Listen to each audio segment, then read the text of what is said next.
Hi, Richard Marsh from Farmer's Edge here again. Today I wanted to chat with you guys about the crop stage models available to you in Farm Command and how you can use them to help you make more timely applications of products on your crops in 2018. So I just wanted to show you within Farm Command, if you weren't familiar with the staging models from last year, how to access them and then how we might use them. So we find ourselves at our dashboard.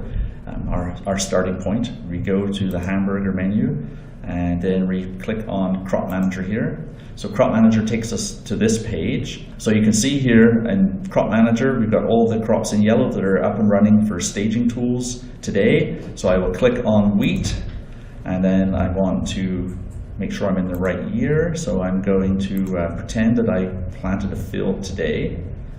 So I choose 2018. I'm going to say I seeded John Tommy today. So as a grower, all you've got to do is put in your plant date, your crop type, and your crop hybrid. And then we're going to get a chart like this appear. So you can see here's my seeding date. And then you have all these different stages predicted out across to the right. And how are these stages predicted? Well, we take our 10-day forecast and take all the environmental conditions in that 10-day forecast. And after that 10-day forecast, we take in the 10-year long-term average and take in all the environmental conditions from that 10-year average. And you can see that as we move through time, heat units are expected to accumulate.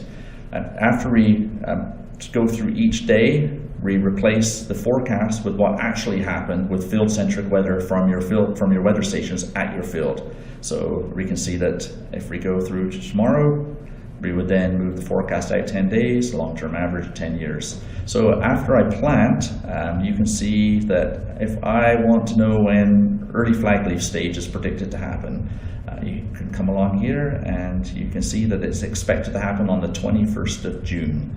If our spring is cooler than normal, the predicted stage will move out further out down to the right. If it's a hotter spring than normal, that stage will dynamically move closer to us in time. If you want to zoom in a little bit on this, you can pull this pinch point in so you can see the stages easier, like this.